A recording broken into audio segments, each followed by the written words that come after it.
We have not stayed quiet. Very soon, very soon. We have already informed the minister also, even the secretary higher education. We have 15 days. 15 days kashta ಇದೆ. It's not my land. It's not government land. It's some other agency's land. We're asking them to give it to us. Which one we can expect? Some progress on that definitely is. First one police ಕಾನ್ಸ್ಟೇಬಲ್ದು ಸಾಕಷ್ಟು irregularities ಆಗಿದೆ. ಅದ್ರ ಬಗ್ಗೆ ಸರ್ಕಾರ ತುಂಬ ಅಂದರೆ ಈಗ results ಬಿಟ್ಟು ಏನು ಫಿಸಿಕಲ್ ಮಾಡೋ ಮೊನ್ನೆ ತ್ರಿಕೋಟದಲ್ಲಿ 141 ಏನು OMR ಶೀಟೇ ಮಿಸ್ಸಿಂಗ್ ಆಗಿದೆ. ಅದ್ರ ಬಗ್ಗೆನೂ ಸರ್ಕಾರ ಇನ್ನೂ ಏನು ತನಿಖೆ ಮಾಡಿ ನಾವೊಂದು ಸೂಕ್ತ ಕ್ರಮ ತೊಗೊತೀನಿ ಅಂತ ಹೇಳಿದ್ರು ಪ್ರಿಯಾಂಕರ್ಗೆ ಸರ್. ಅದು ಇಲ್ಲಿವರೆಗೂ ಏನೂ ಮಾಡಿಲ್ಲ. OMR ಶೀಟ್ಸ್ ಇರ್ಬೋದು ಮತ್ತು ಎಕ್ಸಾಮ್ಸ್ ಎಕ್ಸಾಮ್ಸ್ ಬರಲೇ ಇಲ್ಲ. ಬಿಕಾಸ್ ಆಫ್ ಒಂದು half an hour 45 minutes question paper late ಆಗಿಕೊಟ್ರು. ಕೊಟ್ಟಾದ್ಮೇಲೂ ಕೂಡ ಅವರು OMR ಶೀಟ್ಸ್ ಮತ್ತು ಆನ್ಸರ್ ಶೀಟ್ಗೆ ಮ್ಯಾಚ್ ಆಗಿಲ್ಲ ಅಂತ ಹೇಳ್ಬಿಟ್ಟು ಸ್ಟೂಡೆಂಟ್ಸ್ ಸ್ವಲ್ಪ ಜನ ಆಚೆ ಬಂದರು. ಕೆಲವೊಂದು ಟ್ರಾನ್ಸ್ಪೋರ್ಟೇಷನ್ ಇಶ್ಯೂಸಿಂದ ಪ್ರಕೃತಿ ವಿಕೋಪದಿಂದ ಟ್ರೈನ್ ಮಿಸ್ ಆಗಿತ್ತು. ರಾಯಚೂರಿಂದ ತುಂಬ ಜನ ಸಾವಿರಾರು ಜನ ಸ್ಟೂಡೆಂಟ್ಸ್ ಬಂದಿಲ್ಲ. ಅದ್ರ ಬಗ್ಗೆನೂ ಅವರಿಗೆ ನಾವು ಸ್ಪಷ್ಟವಾಗಿ ಹೇಳ್ತೀವಿ, ಒಂದು ಸೂಕ್ತ ಕ್ರಮ ತೊಗೊತೀನಿ ಅಂತ ಹೇಳಿದ್ರು. ಅದು ಇಲ್ಲಿವರೆಗೂ ಪೊಲೀಸ್ ಕಾನ್ಸ್ಟೇಬಲ್ ಏನೂ ತೊಗೊಂಡಿಲ್ಲ. ಎರಡನೇದು ಈಗ CD ನಾವೇ ಕಂಪ್ಲೇಂಟ್ ಮಾಡಿದ್ವಿ ಜುಲೈ 28ನೇ ತಾರೀಕು. 20 ಡೇಸಲ್ಲಿ ED ಆಫೀಸರ್ಸು ಸೂಕ್ತ ಕ್ರಮ ತೊಗೊಂಡ್ರು. ಅದ್ರ ಬಗ್ಗೆ ನಾವು ರಾಜ್ಯ ಸರ್ಕಾರಕ್ಕೆ ಸುಮಾರು 2-3 ತಿಂಗಳಿಂದ ಕಂಪ್ಲೇಂಟ್ ಕೊಟ್ಟು ಸುಮಾರು 6 ತಿಂಗಳಿಂದ ಕಂಟಿನ್ಯೂಸ್ ಆಗಿ ಫೈಟ್ ಮಾಡ್ತಿದ್ವಿ. ಗವರ್ನರ್ ಓನ್ಲಿ ಚೇರ್ಮನ್ ಸಸ್ಪೆಂಡ್ ಮಾಡಿದ್ರು, ಮತ್ತೆ ಅದು ರಿವೋಕ್ ಆಗಿದ್ದಕ್ಕೆ ಮತ್ತೆ ನಾಳೆ ಕ್ಯಾಬಿನೆಟಲ್ಲಿ ಇಟ್ಟು ಮತ್ತೆ ಅವ್ರನ್ನ ಸಸ್ಪೆಂಡ್ ಮಾಡೋ ಥರ ಇದು ಮಾಡ್ತಿದ್ದಾರೆ. ಆದರೆ ಇದನ್ನ ಇಂಟರ್ ಸ್ಟೇಟ್ ಈಗ ನೀನು ED ರೈಡ್ ಆಗಿರೋದು ತಮ್ಮ ಗಮನಕ್ಕೂ ಬಂದಿದೆ. ನಾವೇ ಕಂಪ್ಲೇಂಟ್ ಕೊಟ್ಟಿದ್ದು, ಅದ್ರ ಮೇಲೆ ED ರೈಡ್ ಆಗಿದೆ. ಈಗ ಇಂಟರ್ ಸ್ಟೇಟ್ ಅಂದರೆ ಅಹಮದಾಬಾದಲ್ಲೆಲ್ಲ ಇನ್ವೆಸ್ಟಿಗೇಷನ್ ಎಲ್ಲ ಮಾಡಿರೋದ್ರಿಂದ EDಯಿಂದ CBI ತನಿಖೆ ಮಾಡಿ ಅಂತ ಹೇಳಿದ್ರು. ಕೆಲವೊಂದು ವೆಟರ್ನರಿ ಆಫೀಸರ್ದು ಇನ್ನೊಂದು 2-3 FIR ಏನಿದೆ ಅದು CID ಕೊಟ್ಟಿದ್ರು. ಅದು ಈಗ EDನೂ ಇನ್ವಾಲ್ವ್ಮೆಂಟ್ ಇರೋದ್ರಿಂದ ಈಗ ಇಂಟರ್ ಸ್ಟೇಟ್ ಕನೆಕ್ಟ್ ಇರೋದ್ರಿಂದ CBI ತನಿಖೆ ಕೊಡಿ ಅಂತ ಹೇಳ್ಬಿಟ್ಟು ಮನವಿ ಮಾಡ್ಕೊಂಡಿದ್ರು. ಈಗ ಆಲ್ರೆಡಿ ಅದರಲ್ಲಿ ಎಷ್ಟೋ ಜನ ಕ್ಯಾಂಡಿಡೇಟ್ಸ್ ಪ್ರೂವ್ ಆಗಿದೆ, ಎಲ್ಲನೂ ಆಗಿದೆ. ಮತ್ತೆ ನಿಮಗೆ ಗೊತ್ತಿದೆ ಮ್ಯಾಮ್ 75,000 ಇದು ಥರ್ಡ್ ಪಾಯಿಂಟ್ ಮ್ಯಾಮ್. 75,000 ವೇಕೆನ್ಸಿನ ನಾವು ಹೋರಾಟ ಮಾಡಿದ್ದಾದ್ಮೇಲೆ ಈಗ ಸರ್ಕಾರ ಒಪ್ಕೊಂಡಿದೆ. ಒಪ್ಕೊಂಡು 6 ತಿಂಗಳಾಗಿದೆ. ಒಂದು ಈವೆಂಟ್ ಆಫ್ ಕ್ಯಾಲೆಂಡರ್ ಇಲ್ಲ. ಅಟ್ಲೀಸ್ಟ್ ಸ್ಟೂಡೆಂಟ್ಸ್ಗೆ ಒಂದು 6 ಮಂತ್ ನೋಟಿಫಿಕೇಶನ್ ಆಗ್ತಿದೆ, ಎಕ್ಸಾಮ್ಸ್ ಡೇಟ್ ಅನೌನ್ಸ್ ಆಗ್ತಿದೆ. ನಾನು ಇಲ್ಲೇನಾಗ್ತಿದೆ ಅಂತಂದ್ರೆ ಒಂದು yes ma'am event of calendar ಅಂದ್ರೆ ಈಗ ನೋಟಿಫಿಕೇಶನ್ KA ಬರುತ್ತೆ, ಅವ್ರು 6 ಮಂತ್ ಅವ್ರು ಹಂಗೆ ಹೋಲ್ಡ್ ಮಾಡ್ಕೊಂಡಿರ್ತಾರೆ. ಲಾಸ್ಟ್ ಮೂಮೆಂಟ್ ಇನ್ನೊಂದು 1 ಮಂತ್ 1.5 ಮಂತ್ ಇದ್ದಂಗೆ ಎಕ್ಸಾಮ್ ಡೇಟ್ ಅನೌನ್ಸ್ ಮಾಡ್ತಾರೆ. 45 ಡೇಸ್ ಕೊಟ್ಟು ಎಕ್ಸಾಮ್ಸ್ ಕಂಡಕ್ಟ್ ಮಾಡ್ಬಿಡ್ತಾರೆ. ಅಂದ್ರೆ ಸ್ಟೂಡೆಂಟ್ಸ್ಗೆ ಯಾವ ಎಕ್ಸಾಮ್ಸ್ಗೆ ಹೆಂಗ್ ಓದಬೇಕು, ಒಂದು ಯಾವ ಎಕ್ಸಾಮ್ಸ್ ಅವ್ರಿಗೆ ಇಂಪಾರ್ಟೆನ್ಸ್ ಯಾವ್ದು ಕೊಡ್ತಾರೆ, ಒಂದು event of calendar. 4th one ma'am forest beat forest officer, beat forest watcher ಈ ಒಂದು ನೋಟಿಫಿಕೇಶನ್ಸ್ ನ ಎಕ್ಸಾಮ್ಸ್ ಕಂಡಕ್ಟ್ ಮಾಡಿ ಅಂತ ಹೇಳಿದ್ರು. ಇದೊಂದು ಫೈರ್ ಮ್ಯಾನು ಮತ್ತೆ ಲೈನ್ ಮ್ಯಾನು, ಒಟ್ಟು ಈ 3 ಎಕ್ಸಾಮ್ಸ್ ಸುಮಾರು 6-7 ಸಾವಿರ ಪೋಸ್ಟ್ ಇದೆ. ಇಲ್ಲಿ ಧಾರವಾಡದಲ್ಲಿ ತುಂಬಾ students because of police constable ಓದೋಂಥವ್ರು ಇದ್ದಾರೆ. PC ಓದಾರೆ ಸುಮಾರು 4 ಲಕ್ಷ ಜನ ಅಪ್ಲಿಕೇಶನ್ ಹಾಕಿದ್ರು. ಸುಮಾರು 5 ಲಕ್ಷ ಜನಕ್ಕೆ ಹೆಲ್ಪ್ ಆಗುತ್ತೆ. 6-7 ಸಾವಿರ ಪೋಸ್ಟು ಲೈನ್ ಮ್ಯಾನು ಮತ್ತೆ ಫೈರ್ ಮ್ಯಾನು ಫಾರೆಸ್ಟ್ ಆಫೀಸರ್ದು. ಇದು 10th ಮತ್ತೆ PUC ಮೇಲೆ ಎಕ್ಸಾಮ್ಸ್ ಕಂಡಕ್ಟ್ ಮಾಡ್ತಾ ಇದ್ದಾರೆ. ನಿಮಗೂ ಗೊತ್ತು, ಕೋವಿಡ್ ಟೈಮಲ್ಲಿ ಒಂದೊಂದು ದಿನ 3 ಎಕ್ಸಾಮ್ಸ್ ಆಯ್ತು. 10th ಎಲ್ಲ ಆಬ್ಜೆಕ್ಟಿವ್ ಟೈಪು. ನಮ್ಮ ಕರ್ನಾಟಕದಲ್ಲಿ ಸುಮಾರು 1 ಲಕ್ಷ ಜನ ಇದ್ದಾರೆ. 98 to 99 100% ತಗೊಂಡಿರೋದು. ಅವ್ರಿಗೆ ಕಾಂಪಿಟೇಷನ್ ಮಾಡೋದಕ್ಕೆ ಬೇರೆ ಇಯರ್ಸ್ ಅಲ್ಲಿ ಏನು ಪಾಸ್ ಆಗಿದ್ದಾರೆ ಅದಾಗಲ್ಲ. ದಯವಿಟ್ಟು ಇದನ್ನ ಎಕ್ಸಾಮ್ಸ್ ಮಾಡಿ ಅಂತ ಹೇಳ್ಬಿಟ್ಟು ಪ್ರತಿಯೊಂದು ಸ್ಟೂಡೆಂಟ್ಸು ಕೇಳ್ತಿದ್ದಾರೆ. 5th ಒನ್ ಈ ಒಂದು ಪ್ರವರ್ಗ C ಅಲ್ಲಿ ಕೊರವ, ಕೊರಚ, ಬೋವಿ, ಲಂಬಾಣಿ ಇವರಿಗೆಲ್ಲರಿಗೂ ಆ ಒಂದು ರೋಸ್ಟರ್ ಅಲ್ಲಿ ಅವರಿಗೆ ಹುದ್ದೆಗಳೇ ಇಲ್ಲ. ದಯವಿಟ್ಟು ಆ ಹುದ್ದೆಗಳನ್ನ ರೋಸ್ಟರ್ ಅಲ್ಲಿ ಅವರಿಗೆ ಅಂತ ಸಪ್ರೇಟ್ ಸ್ವಲ್ಪ ಹುದ್ದೆಗಳೇನಿದಾವೆ ಅವ್ರಿಗೆ ಕೊಡ್ಬೇಕಂತ ಹೇಳಿ ಒಂದು ರೋಸ್ಟರ್ ಹುದ್ದೆಗಳನ್ನ ಆಡ್ ಮಾಡಿ ಅಂತ ಕೇಳ್ಕೊಂತೀನಿ. ಇದು 6th ಒನ್ 5 ವರ್ಷ ವಯೋಮಿತಿ ಸಡಿಲಿಕ್ಕೆ ಹೋರಾಟ ಮಾಡಿದ ನಂತರ ಬಂದಿದ್ದು ನಮಗೆ 5 years ಏಜ್ ರಿಲ್ಯಾಕ್ಸೇಷನ್. ಮಾನ್ಯ ಸಿದ್ದರಾಮಯ್ಯ ಅಂದ್ರೆ ಮಾಜಿ ಸಿದ್ದರಾಮಯ್ಯ ಮುಖ್ಯಮಂತ್ರಿ ಸರ್ ಇದ್ದಾಗ ಅವಾಗ ಏಜ್ ರಿಲ್ಯಾಕ್ಸೇಷನ್ 5 years ಕೊಟ್ಟಿದ್ರು. ಅದು ಎಲ್ಲಾ ನೇಮಕಾತಿಗೂ ಇಂಪ್ಲಿಮೆಂಟ್ ಆಗಿದೆ. ಇವತ್ತು ಶಿಕ್ಷಣ ಇಲಾಖೆಯಲ್ಲಿ 15,000 ವೇಕೆನ್ಸಿ ಏನ್ ಫಿಲ್ ಮಾಡ್ತಿದ್ದಾರೆ ಅದಕ್ಕೆ ಮಾತ್ರ ಇಂಪ್ಲಿಮೆಂಟ್ ಆಗಿಲ್ಲ. ನೀವು ಬೇಕಾದ್ರೆ ಎಕ್ಸಾಂಪಲ್ ನಿಮಗೆ ತೋರಿಸ್ತೀನಿ. 2005ರಲ್ಲೂ ಕೂಡ ಶಿಕ್ಷಣ ಇಲಾಖೆಯಿಂದ ಏನ್ ಏಜ್ ಲಿಮಿಟ್ ಇದೆ ಅದು ಮತ್ತೆ 2009, 2015, 2022ರಲ್ಲಿ ಏಜ್ ಲಿಮಿಟ್ ಏನಿದೆ ಅದಕ್ಕೆ 5 years ಆಡ್ ಮಾಡಿ ರಿಲ್ಯಾಕ್ಸೇಷನ್ ಕೊಡಬೇಕಾಗಿತ್ತು. 2022ರಲ್ಲಿ ಬಿಕಾಸ್ 2 years ಕೋವಿಡ್ ಇಂದ ಅಂತೇಳಿ 2 years ಏಜ್ ರಿಲ್ಯಾಕ್ಸೇಷನ್ ಅದರಲ್ಲಿ ಆಡ್ ಮಾಡಿ ಕೊಟ್ಟಿದ್ದಾರೆ 2022 GPTಯಲ್ಲಿ. ಈಗ 2026ರಲ್ಲಿ ಲಾಸ್ಟ್ 5 years ಏಜ್ ರಿಲ್ಯಾಕ್ಸೇಷನ್ ಯಾಕೆ ಕೇಳಿದೀವಿ ಅಂತಂದ್ರೆ ಲಾಸ್ಟ್ 5 years ಯಾವ್ದು ರಿಕ್ರೂಟ್ಮೆಂಟ್ ಆಗಿಲ್ಲ ಅಂತ ಹೇಳ್ಬಿಟ್ಟು ಈ 5 years ಶಿಕ್ಷಣ ಇಲಾಖೆಗೆ ಬಿಟ್ಟು ಎಲ್ಲಾ ಇಲಾಖೆಯಲ್ಲೂ ಇಂಪ್ಲಿಮೆಂಟ್ ಮಾಡಿದ್ದಾರೆ. ಒನ್ಸ್ ಏನಾದ್ರೂ ನೋಟಿಫಿಕೇಶನ್ ಆಗಿ ಎಕ್ಸಾಮ್ ಆದ್ಮೇಲೆ ಮತ್ತೆ ಈ ಅನ್ಸಕ್ಸಸ್ಫುಲ್ ಕ್ಯಾಂಡಿಡೇಟ್ಸ್ ಮತ್ತೆ ವಯೋಮಿತಿ ಕೊಡದೇ ಇದ್ದ ಕ್ಯಾಂಡಿಡೇಟ್ಸ್ ಮತ್ತೆ ಕೋರ್ಟಿಗೆ ಹೋಗಿ ಈ ಒಂದು ನೋಟಿಫಿಕೇಶನ್ ಸ್ಟೇ ಆಗೋದು ಬೇಡ. ಒಬ್ಬರಿಂದ ಅಂದ್ರೆ ಈಗ ಸುಮಾರು ಸಾವಿರಾರು ಜನ ಇದ್ದಾರೆ ಈ ಏಜ್ ರಿಲ್ಯಾಕ್ಸೇಷನ್ ಕೊಟ್ಟಿದ್ದಾರೆ ಅಂತ ಹೇಳಿ ಓದ್ತಾ ಇರೋಂಥವ್ರು, ಅವರಿಗೆ ನ್ಯಾಯ ಬೇಕು. ಈ ಒಂದು 15,000 ಪೋಸ್ಟ್ ಅಲ್ಲಿ ಈ 15,000 ಪೋಸ್ಟ್ ಸಾಲಲ್ಲ ಮೇಡಮ್.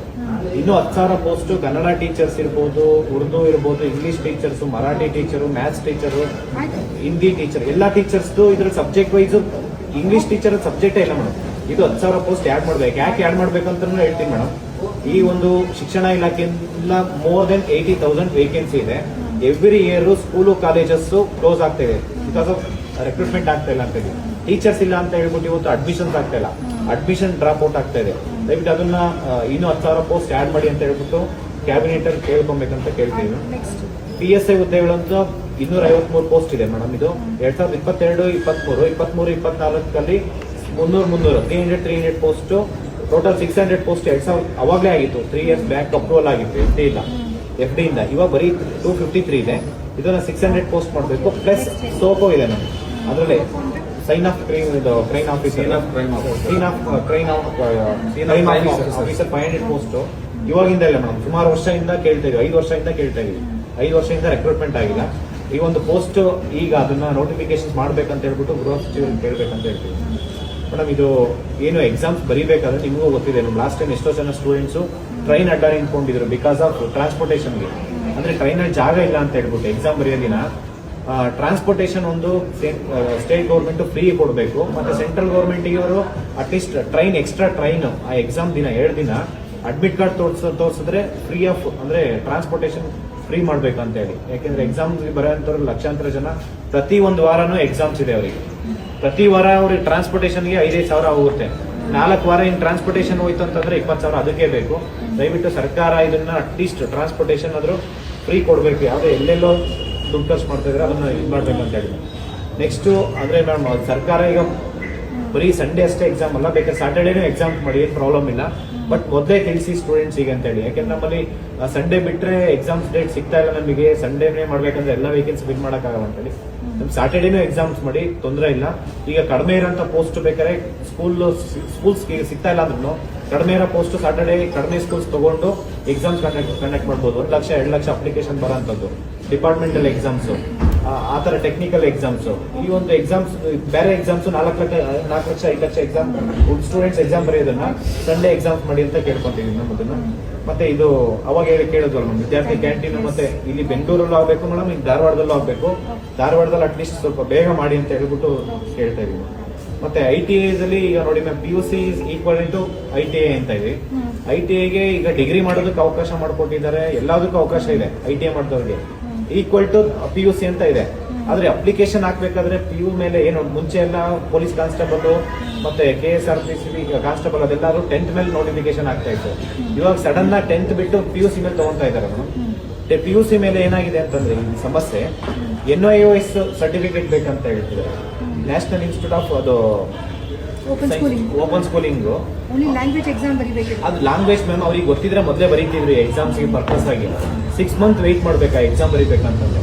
ದಯವಿಟ್ಟು ಅದೊಂದು ಅವರಿಗೆ ಕನ್ವಿನ್ಸ್ ಮಾಡಿ ಸ್ಟೇಟ್ ಗೌರ್ಮೆಂಟ್ಗೆ ಈ ಒಂದು ವರ್ಷ ಅಟ್ಲೀಸ್ಟ್ ಎಕ್ಸೆಪ್ಷನ್ ಕೊಡ್ಬೇಕಂತ ಹೇಳ್ಬಿಟ್ಟು ನಾವು ಮನವಿ ಮಾಡ್ಕೊಂತೀವಿ. ನೆಕ್ಸ್ಟ್ ಈಗ ಗ್ರೂಪ್ C ಸಿಲೆಬಸ್ ಮೇಡಮ್ ಈಗ ಚೇಂಜಸ್ ಮಾಡ್ತಿದ್ದಾರೆ.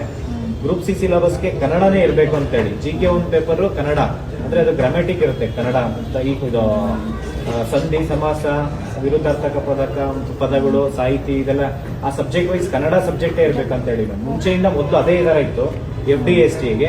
ಇವಾಗ ಸಡನ್ ಆಗಿ ನಿನ್ನೆ ಏನೋ ಒಂದು ನೋಟಿಫಿಕೇಶನ್ ಹೊರಡಿಸಿದ್ದಾರೆ, ಅದು ಅಬ್ಜೆಕ್ಷನ್ ಏನೋ ಇದೆ 15 days. ಅದು ಇವಾಗಲೇ ಸರಿಪಡಿಸಿದ್ರೆ ಸ್ಟೂಡೆಂಟ್ಸ್ ಯಾರು ಹೋರಾಟ ಮಾಡಿ ಸಲ್ಲಿಸಿದ್ಮೇಲೆ ಏನ್ ಮಾಡ್ತಾರೆ ಮ್ಯಾಮ್, ಇದು ಗೌರ್ಮೆಂಟ್ ಒಂದು ಪ್ರಕಟಣೆ ಅಂದ್ರೆ ಇದು ರಾಜ್ಯಪತ್ರ ಹೊರಡಿಸಿದಾದ್ಮೇಲೆ ಸೇಮ್ ಮ್ಯಾಕ್ಸಿಮಮ್ ಎಷ್ಟೇ ಅಬ್ಜೆಕ್ಷನ್ ಹಾಕಿದ್ರು ಅದು ಹಂಗೆ ಇರುತ್ತೆ. ಲಾಸ್ಟ್ ಟೈಮ್ ಟೀಚರ್ ಹಂಗೆ ಇತ್ತು, ನಾವು ಹೋರಾಟ ಮಾಡಿದ್ದಾದ್ಮೇಲೆ ಅವ್ರು ತೆಗೆದ್ರು ಡಿಸ್ಕ್ರಿಪ್ಟಿವ್. ಅದೇ ರೀತಿ ಮೊದಲೇ ತೆಗೆದ್ರೆ ಹೋರಾಟ ಮಾಡೋಂಥ ಅವಶ್ಯಕತೆನೇ ಇರಲ್ಲ.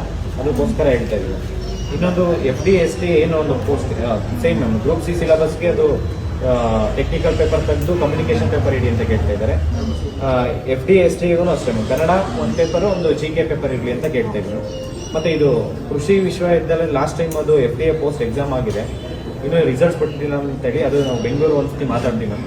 ನಿಮ್ಮ ಗೌರ್ಮೆಂಟ್ ಇಂದ ಏನಾದರೂ ಒಂದು ಡೈರೆಕ್ಷನ್ ಅವ್ರಿಗೆ ಕೊಡೋದಾದ್ರೆ ಕೊಡ್ಬೋದು ಮ್ಯಾಮ್.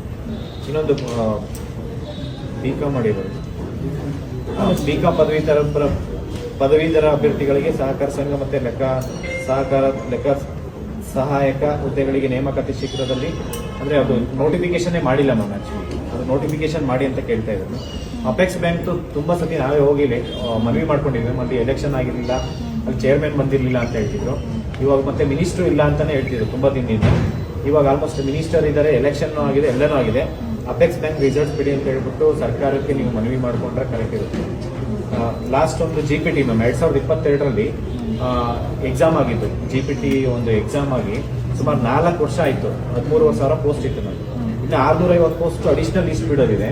ಅಡಿಷನಲ್ ಲಿಸ್ಟಿಗೆ 4 ವರ್ಷದಿಂದ ಅವ್ರು ಕಂಟಿನ್ಯೂಸ್ ಆಗಿ ಇದು ಮಾಡ್ತಿದ್ದಾರೆ. ಬಟ್ ಅವ್ರು ಬಿಡ್ತೀನಿ ಅಂದ್ಬಿಟ್ಟು ಕೋರ್ಟ್ ಅದು ಇದು ಅಂತ ಹೇಳ್ತಿದ್ರೆ ಕೋರ್ಟಲ್ಲೂ ಸ್ಟೇ ಇಲ್ಲ, ಏನೂ ಇಲ್ಲ. ಲಿಸ್ಟು ರೆಡಿ ಇದೆ. ಜಸ್ಟ್ ಅವ್ರಿಗೆ ಬಿಟ್ಟರೆ 650 ಜನ ಕುಟುಂಬಗಳು ಒಳ್ಳೇದಾಗುತ್ತೆ. ಅದೊಂದು ಲಾಸ್ಟ್ ಪಾಯಿಂಟ್ಸ್ ಇದು ಮಾಡ್ಕೊಡಿ ಅವ್ರಿಗೆ ಒಂದು ಹೇಳಿದ್ರೆ ದಯವಿಟ್ಟು ಇದನ್ನ ಶಿಕ್ಷಣ ಇಲಾಖೆ ಮಾತಾಡಿ ಶಿಕ್ಷಣ ಸಚಿವರ ಒಂದು ಗಮನಕ್ಕೆ ತಗೊಂಡ್ರೆ ಮೇಡಮ್ ಆ ಸಮಸ್ಯೆ ಬಗೆಹರಿಯುತ್ತೆ. ಮತ್ತೆ ಹೋರಾಟನೂ ಇಷ್ಟೆಲ್ಲ ಸಮಸ್ಯೆಗಳನ್ನ ಬಗೆಹರಿಸಿದ್ರೆ ಹೋರಾಟ ಮಾಡೋಂಥ ಅವಶ್ಯಕತೆ ಇರಲ್ಲ. I'll send it today, sir. Yes madam. Send it today, or will I reply by mail? Okay To give permission? Okay thank you. ಒಂದು